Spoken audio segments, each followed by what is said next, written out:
morning, everybody. Thank you for being here today. My name is Ken Levinson. I'm the Executive Director of WITA. Thrilled to have so many of you here today and to be welcoming our distinguished guests today. This is, I think, Diego, this is our last event of 2017. It's been a really busy year. I think we'll release some statistics on it shortly, but I think we've had more events with more attendance than any other year in WITA's history. This has been a very auspicious year for trade discussions. A lot of things to talk about, more than in the recent past. And in fact, since July alone, WITA's held 7 events in our NAFTA series. The National Pork Producers Council sponsored that series. We held 7 events since July on NAFTA alone. We'll have 3 more in 2018. Just this fall alone, we hosted the Secretary of Agriculture, Sonny Perdue, the Korean ambassador. We also had a special event recognizing the 70th anniversary of the signing of the GATT, which was a seminal moment in the history of the world trading system. Already on the calendar, it's not public yet, but we're going to be announcing them either later today or tomorrow. On February 5th at the Australian Embassy, we'll be doing an event jointly with the Embassy. Ambassador Joe Hockey is going to talk about TPP 11. And following that, we're going to have a reception at the Embassy that'll be free for all WITA members. That's our annual members meeting that we're going to be doing. We'll have a reception and a party on the 5th. And then on February 9th, the Big 4 Congressional Trade Councils from the Ways and Means and Finance Committee will be coming for their annual discussion at WITA. Very special event today, and a real privilege for me that brings a lot of my own personal history full circle, having worked as a staffer for Senator J. Rockefeller in the 1990s with Chairman Baucus, along with my good friends Angela Marshall Hoffman and Grant Aldonas.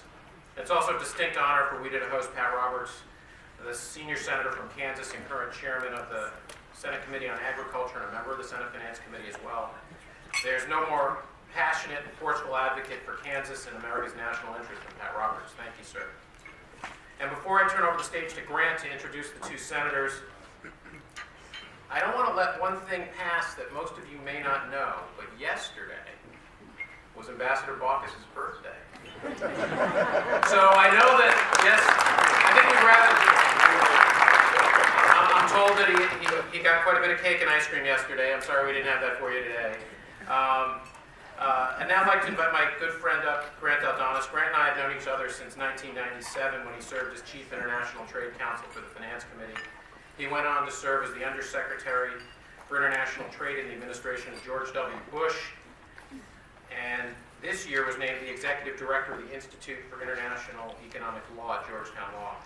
Grant will introduce the 2 senators and then join them on the stage for an armchair discussion with Angela Marshall Hoffman, the Deputy Director of Farmers for Free Trade, who we're delighted to partner with on today's event. Thank you, Angela, for helping make today's event possible. With that, I'll turn the stage over to Grant.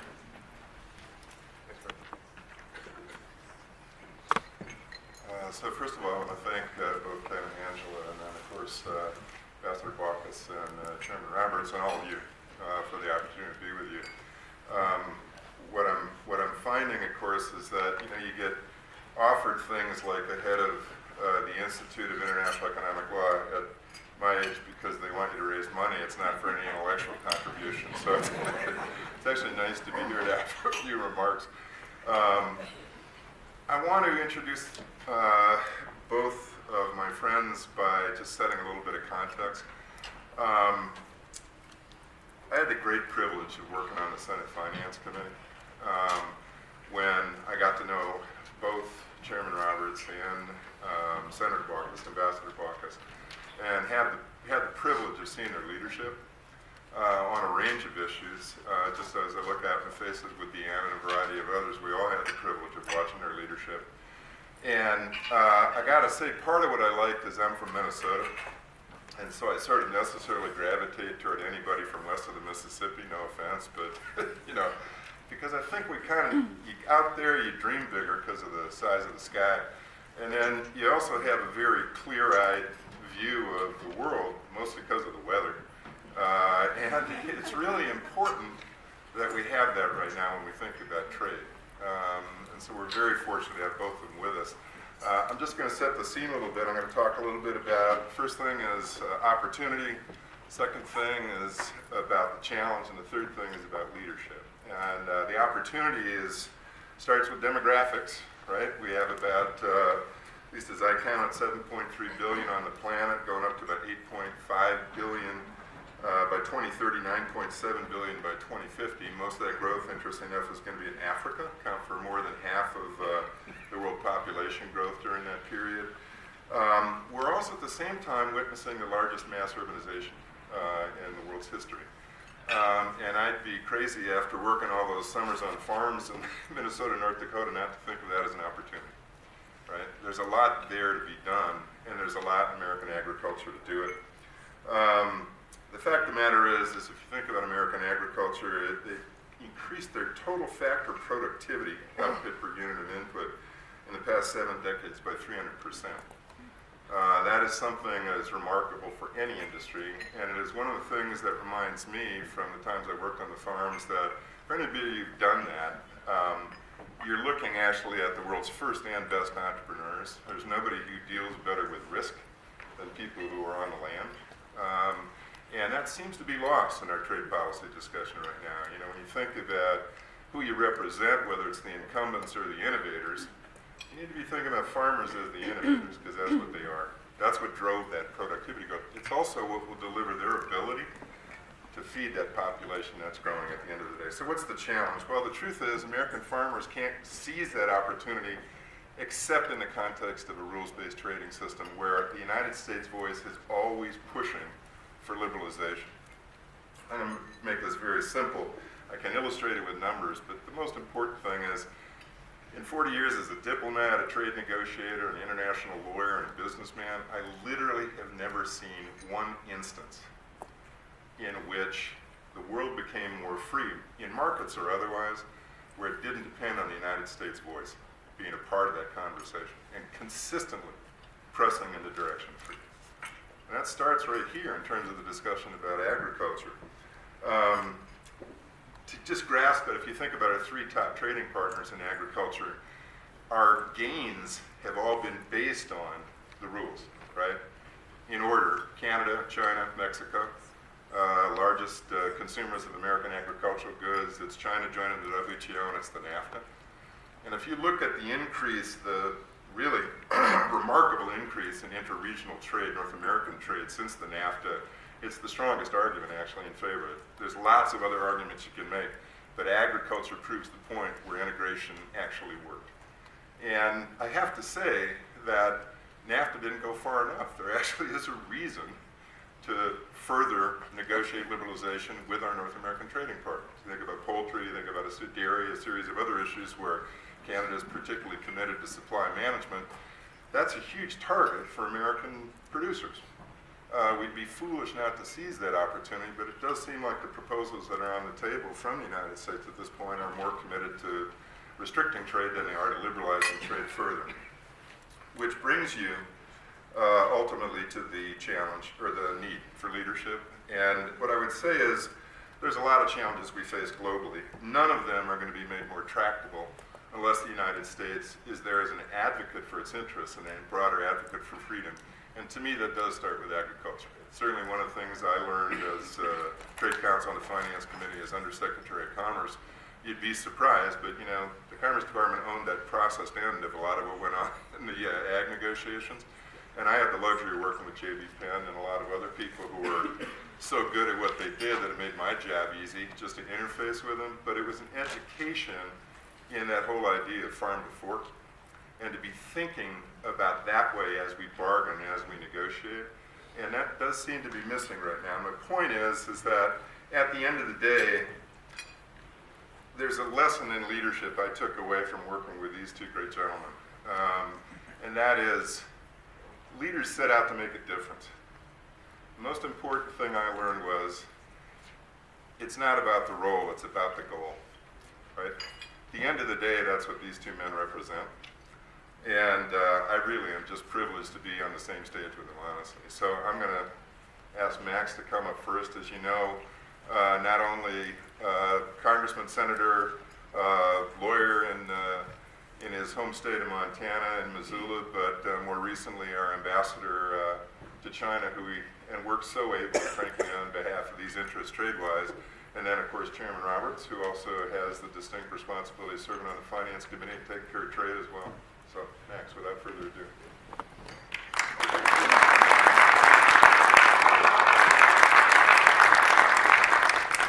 Thank you, Grant. Thank you. Set the stage pretty well here. We all are a product of our backgrounds, for better or for worse. For me, a lot of it is the time I've spent in other countries, get a sense of just what they're doing compared to what we're doing. And it started for me a long time ago. When I was in college, went to overseas campus in France. After 6 months going to school there, I realized I hadn't learned anything. And so I did not come back home. I put a knapsack in my back, a little handbag, and I hitchhiked around the world for 1 full year. That year is significantly why I'm standing here right now. During that year, I learned so much. I saw that the world's getting smaller, resources are diminishing, and we got to work harder for to have better lives, not only for ourselves, but for our kids and our grandkids. I remember I was in the Belgian Congo, we just epiphany, a lightning bolt that just hit me, and it just was that realization. And then I came back, got public service, and spent a lot of time in other countries and worked on trade agreements. I can't think of a trade agreement I did to support. Why? Because we just have to aggressively market our products in other countries and develop relationships with other countries, because I do think the whole, is greater than some of the parts. Let me just fast forward to the last few years. I served in China, our country in China. I think the most important geopolitical matter across my desk at the time I was there was TPP, Trans-Pacific Partnership. I so believed in that. Why? Because number one, it helped American companies, people export more products to TPP countries, agriculture especially, major benefits for agriculture, and especially for beef, which I'll get into a minute later. Second, it's related, but when you talk to our PACOM commander in the Pacific, Admiral Harry Harris, he would say to me and to anybody else that could speak to, he so wanted the Trans-Pacific Partnership as an economic complement to his military planning and help put our military plans together in the Pacific. And third, and I think even more important, it was established American presence in Asia, in Southeast Asia, so we could help establish our leadership there in that part of the world. And it's very clear to me, if we did not do TPP, that there'd be a huge void that other countries would begin to fill, especially China. And that's what's happening. China is putting together its own trade deal. And as you well know, the rest of the TPP countries are trying to put together their own, not with the United States. What does that mean for beef? Just one example, one country, China. There's a tariff rate quota on American beef going into China. It is pretty high. And that's quotas have been exceeded, and I've got the tariff is up now 50%, something like that. You better double check my figures here. This is from memory a little while ago. But you understand the effect. And if we were to pass TPP, those tariffs go down to 17% over time. From a quota, the tariff now I think is 30, 40. Under the tariff rate quota, once the quota is reached, it gets up past 50%. Under TPP, down to 17. No longer there. So now what's happening? Here comes the EU. The EU knows that we're negotiating with Japan under TPP down to 17%. Guess what? They're no dummies. They're in there, hey, here's what you're doing with the US. Now, why don't you see what you can, we in our agreement with you, Japan, we should do the same. Which really obviously hurts us. That's just one example. There are countless examples. It just means we have to, as Grant says, exercise leadership. We have to be there. be at the table. I think 80% of life is showing up. You got to be there. Look the person across in the eyes and get the feel of whom you're negotiating with. Taste the smell, the sense of things. You got to be there. And we are not there. This is not directly relevant, but just gives you a flavor. The Vietnam ambassador pleaded with me once, says, please, please, pass TPP. It's so important. Why? We need it because we want to play you Americans off against the Chinese. And if you're not there, we can't do that. They have a lot more influence and pressure on us, economic, political, military, than they otherwise have. You have to show up, America, and be there and provide leadership. This, I don't mean to be political, but if we retreat as a country at oral shell, we do that as a great disservice by doing so. Leadership takes work. It's hard work. Let me say this too. My experience, countries around the world, as Grant said, look to America for leadership. They want us to lead. Sometimes they fall behind us and take advantage of us, but they want us to lead. And if we do not lead, huge vacuum, huge void.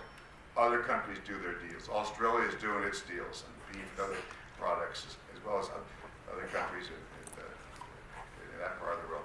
So I'm just saying we have to be aggressive, you got to be smart, you got to show up and lead if you're going to put together a good agreement. Now, agriculture. It's really obvious that a lot of the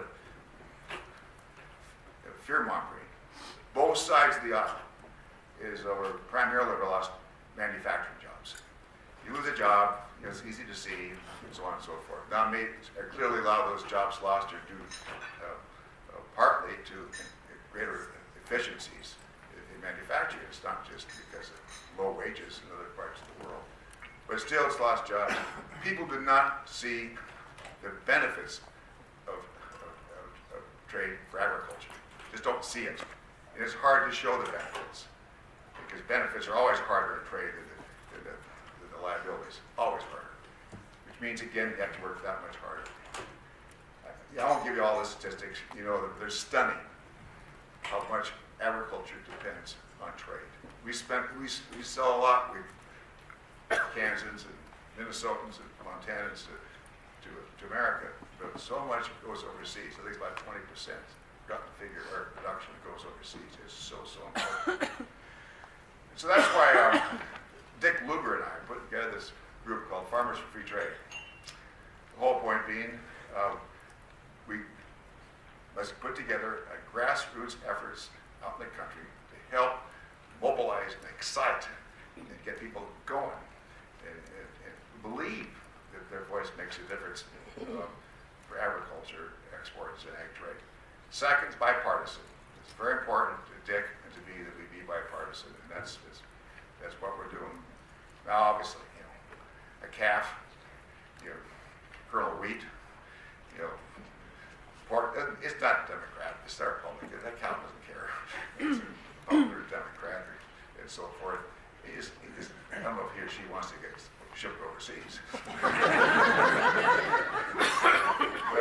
but he or she certainly is not partisan. We know that. So this is a nonpartisan effort. It's really, really critical. I also am very pleased with what Farmers for Free Trade is doing as part of our effort. That is, we're mobilizing at home. A couple of governors have already issued proclamations. Governor Ducey in Arizona and Asa Hutchinson, Governor Hutchinson in Arkansas, promoting agriculture trade. We're present at lots of state ag organizations nationwide. I think it's 14 or 15 thus far. I mean, just getting people educated and just give them hope, and so that their voice does make a difference. But I represent my state of Montana. A few years ago, our population was about 900,000. I used to say, and I believed it. And I'd say to people I had 900,000 of the world's best bosses, the people in my state. I'm just the hired hand. I'm just the employee. They're the employer. And I'm trying to get more people kind of sense of that they really are in charge. It can make a huge difference. The squeaky wheel does get the grease, because you got to squeak at home so that Washington, D.C. and others hear it. In the lobby you squeak, in the lobby you squawk, and the more often you squeak, and the more often you squawk, the more likely it is you're going to get somewhere. It's pretty simple. I've seen senators turned around, my home state turned around, on telephone calls from home. It does really make a huge difference. And we're also doing this to help address some of the dysfunctionalism that occurs in D.C. Got to shake up the system. We don't want to drain the swamp. We just want to get people here to do what we think makes good sense. Work together and make good sense. It's really, ag is not partisan. It's just working together. So the more we just keep that up, and like WITA can, what all you're doing, and Pat's that way, it makes a huge difference. So glad, as I said, to be working with Dick Lugar, great guy, former chairman of the Ag Committee, but also current chairman of the Ag Committee, Pat Roberts. I've known Pat for years. He and I were sharing war stories just a few minutes ago, especially down in Cuba, and trying to get American ag products down to Cuba. We did a pretty good job. They bought quite a bit of our stuff.